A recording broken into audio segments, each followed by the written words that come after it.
Je salue et loue votre sensibilité au genre, tout en souhaitant qu'elle inspire un grand nombre de leaders masculins du continent. À vrai dire, les femmes ne peuvent seules, sans l'accompagnement des hommes, se libérer du joug des inégalités sociales dans les sphères domestiques et politiques.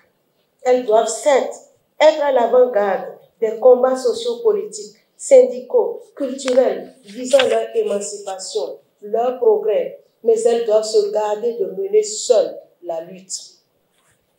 L'accompagnement multiforme des hommes est nécessaire, non seulement dans la définition des stratégies, mais aussi et surtout dans leur mise en œuvre. La lutte pour l'égale participation des femmes et des hommes aux instances décisionnelles, professionnelles ou politiques ne doit pas être menée contre l'humanité masculine, mais contre les préjugés, les théories, les pratiques sexistes et l'exclusion dans nos sociétés. Il est donc question d'amener progressivement les hommes et les femmes à les débusquer ensemble et à les éliminer de leur commun environnement socio-professionnel et culturel en vue du développement de nos communautés. Mais pour ces changements attendus de tous, s'imposent des préalables en termes de capacitation des femmes à assumer de hautes charges socio-professionnelles, politiques et culturelles. Mesdames et messieurs, mesdames surtout, votre engagement, vos investissements divers pour l'égalité des genres, à travers l'élimination des discriminations et violences sexistes dont les femmes sont victimes, dans l'accès aux emplois décents, les conditions de travail, l'égalité de rémunération, la formation continue, les promotions ou avancements, l'accès aux hautes fonctions ou charges sont salués et loués. Mais il importe qu'ils s'accompagnent d'autres mesures pour porter de meilleurs fruits. Les outils, les mécanismes législatifs de réduction des inégalités ne changeront pas seuls la condition actuelle des femmes face à l'emploi. Le principal outil de promotion de la femme, de son égal accès à un emploi décent, à la promotion, à la participation aux instances décisionnelles professionnelles, c'est la femme elle-même. Sa compétence inégalée et incontestée devant l'emploi. Pour rien au monde, en effet, une entreprise responsable ne négligera une femme brillante dont les capacités, les compétences professionnelles évidentes sont décisives et impressionnantes pour un homme aux compétences moyennes ou ordinaires.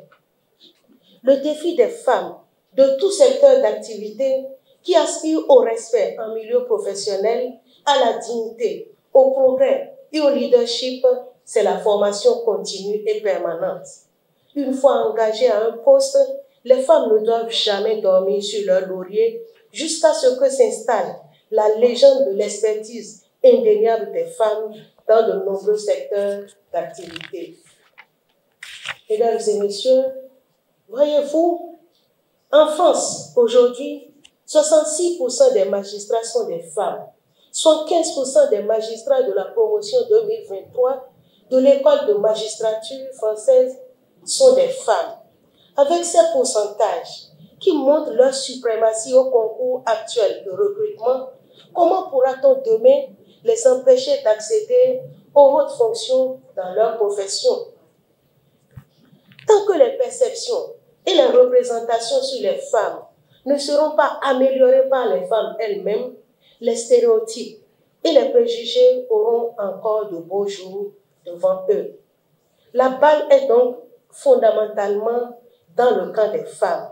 C'est à elles que revient prioritairement le travail de correction des perceptions négatives, de conscientisation, de sensibilisation, d'accompagnement par des actions à la fois individuelles et collectives en vue d'un progrès humain d'ensemble. Nous voici donc face à un défi de taille pour les femmes. Il peut être progressivement relevé avec la bonne volonté, la confiance en soi, les bonnes stratégies par secteur d'activité. S'il y a déjà des métiers où les femmes s'imposent par leur capacité à toutes les étapes décisionnelles, il est possible que cette dynamique s'étende à d'autres professions pour un monde plus juste et plus équitable. C'est sur cette espérance que je déclare ouverte la première conférence biennale des femmes des syndicats africains de la CSI Afrique. Je vous remercie.